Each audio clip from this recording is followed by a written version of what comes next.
Ford hurried home, elated by the anticipation of the reunion.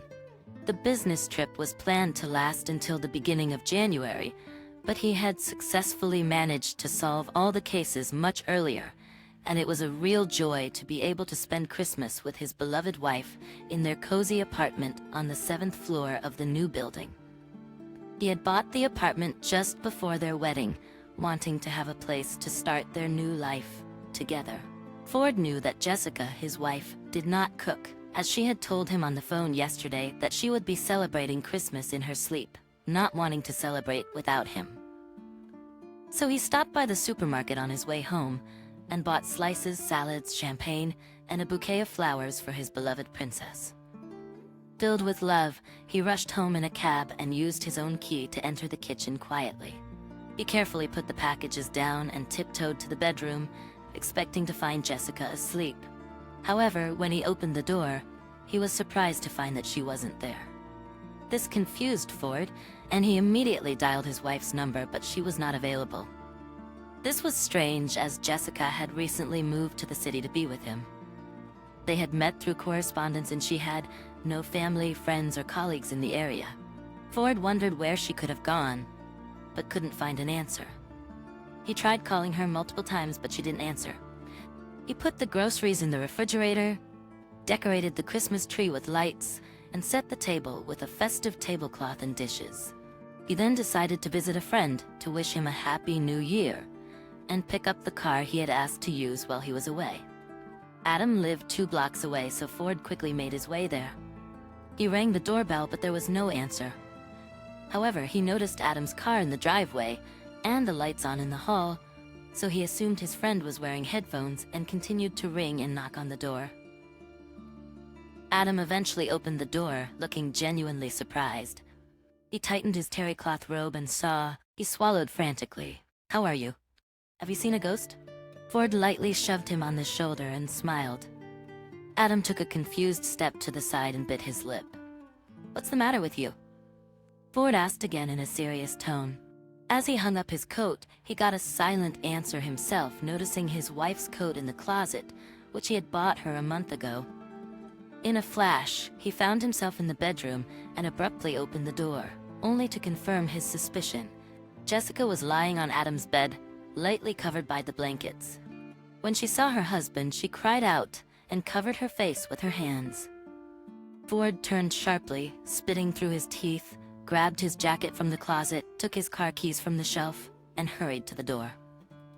Then he turned sharply and knocked Adam out with a swing. As he walked out the door, Ford noticed a basket on the hood of his car and a woman running away from it.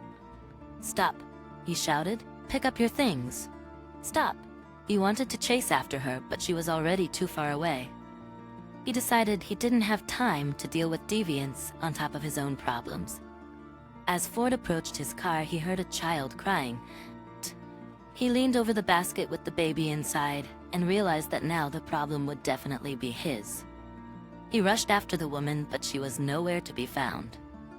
After circling around the house, he returned, put the cradle in the back seat, and went to the nearest police station. It was 4 hours before Christmas, and no one wanted to work anymore. "Wait," the man on duty said, looking out the window. "Why should I wait for anything? It's not really my problem." Ford tried to explain, but the man slammed the window, leaving him unanswered. Realizing he wasn't welcome there, Ford decided to take matters into his own hands. He opened the cover on the cradle and noticed a folder of papers inside. He opened it and found the baby's papers and a note. "Raise the bastard yourself." Ford called a longtime friend and asked them to run a background check on the woman listed as the mother on the baby's birth certificate. "What the hell, Ford? We're celebrating. I don't have time for this." 10 minutes later, his friend called back. "You're lucky there was a computer with the database. They found your lady. Write down the address." Ford thanked them and wasted no time in going there. No one answered the door, and the smell of gas wafted from the apartment. He pushed the door open immediately. He put the cradle on the steps and quickly made his way through the apartment, covering his face with his jacket.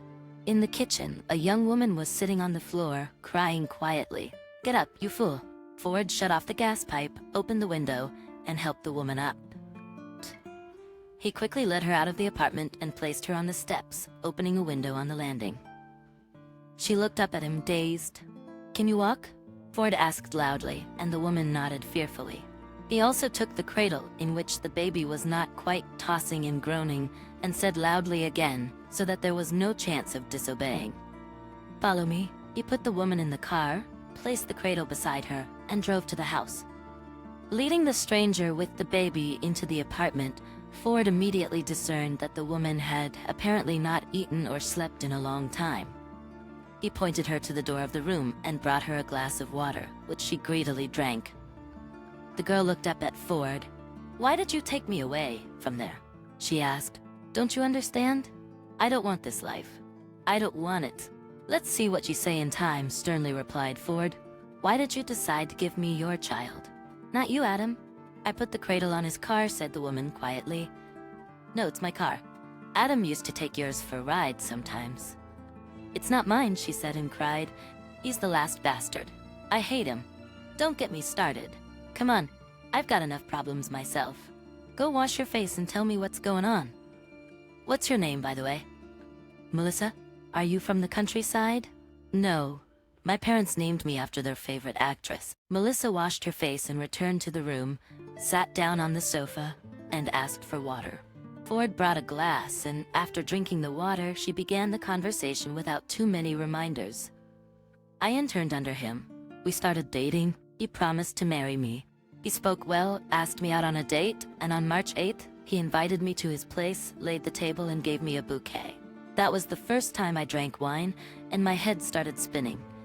I came to my senses in the morning in the same bed with him. I'd never been with anyone before. After that, he started avoiding meetings with me, and I couldn't find room for it all because of what had happened. I had been dreaming about something else. I had no intention of getting involved until I was married. I was cursing myself, and when I found out that I was pregnant, I went to him. He said that it was my problem and that it was up to me. I wanted to have an abortion, but when everything was ready and I was invited, I ran away. "I couldn't kill a living thing," Melissa cried softly. Her frail shoulders shuddered, and Ford felt sorry for her, and a wild anger boiled over at her former friend. When my belly became visible, my parents kicked me out of the house and told me to give up the baby. I wanted to write a renunciation, but I couldn't. Kind people helped with things for the baby, and when I arrived at my grandmother's old apartment after leaving the maternity hospital, my parents found out and gave me 3 days to vacate the apartment or get rid of the baby. She wiped away her tears. I did not know what to do. There was no money and nowhere to live. I called him again, but he immediately told me to forget his number. Ford sighed heavily. He had never imagined that the man he had been friends with since high school could turn out to be such a jerk. "Stop crying," Ford said calmly. When the baby cried again, Melissa pulled him out of the cradle. "I don't even have anything to change him into, and he's wet," she said. Ford noticed the tenderness in her eyes as she looked at the baby, and his heart squeezed with sadness. "We'll solve it in a moment," he said. He left the apartment and came back in 5 minutes with a large bag. "There you go. My sister brought my nephew's things from the pantry. They have no place to store it." "I think there is enough." Melissa looked at him appreciatively and whispered softly, "Thank you." Then she hugged the baby to her and burst into tears. "Forgive me, my darling. I love you so much. Forgive me, you fool. I'll never forgive myself." The timer on Ford's phone went off. Christmas is coming and we have to celebrate with dignity. Hurry up and change the baby and change yourself. My sister's dress is there too. He went into the kitchen, got a bag out of the refrigerator, and started opening containers, transferring food to salad bowls. "Melissa, did you change your clothes?" "Yes, I'm feeding my son," the woman answered quietly. And after 15 minutes, she added, "Well, that's it." He ate and fell asleep. "Well, then help me quickly." She timidly left the room and lowered her head. "Thank you for everything. I dread to think what could have happened." "It's important to know in time," smiled Ford. The table was set, and the champagne was opened when the congratulatory speeches began on television. "Well, Melissa, Merry Christmas. My name is Ford. I forgot to introduce myself." Melissa smiled for the first time at the corners of her lips and nodded. Merry Christmas. The baby slept soundly, snoozing in his cradle, and Ford and Melissa talked until almost morning. In those few hours, he managed to catch a glimpse of her and her soul, so pure, so naive, and so fragile. He invited Melissa and the child to stay with him. 3 rooms is too luxurious for him alone. She could find no words of gratitude and blushed silently. After the holiday, Ford left on a business trip, leaving Melissa the keys to the apartment and money for expenses. When he returned, he found that she had only spent a paltry portion. "Why did you limit yourself so much?" he asked. "What did you eat?" "I bought all the cheapest." "I don't want to burden you, Melissa. Come on, it was my last business trip. I got a promotion. I'll be an office worker now. Let's agree that you will no longer save money, and we'll cook a full meal for both of us, and my son will buy the best. Otherwise, I'll swear." Ford furrowed his brow and smiled. She nodded embarrassedly and remained silent. "And I also want to make you a very unexpected proposal. Will you marry me? I will only take no for an answer if you don't like me at all." Melissa was silent for a long time. Her cheeks were flushed and her hands were rubbing the sash of her dress. "I like you," she finally said, "but I don't want to be a burden with a child. And if I do, I won't take no for an answer, I warned you." Ford smiled and took the baby in his arms. "Come, Melissa, let's go and get married." 5 years passed.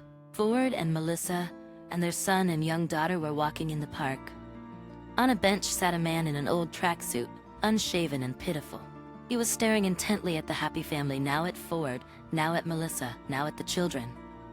Then he stood up abruptly and walked toward them. They recognized Adam immediately in their eyes. He looked so familiar. "Did you two get together?" he asked. "I knew you lied to me about the baby. You wanted to hang someone else's yoke around your neck. 1-to-1. He looked at Ford with contempt. "Only yours has deprived me of a house. Can you help me to settle down in life?" Ford took his former friend aside, and in a few minutes he was hurrying away along the path leading to the exit without looking back. "What did you tell him?" Melissa asked. "Let it be my little secret." Ford kissed his wife and took the children's hands. They went on their way, happy and in love.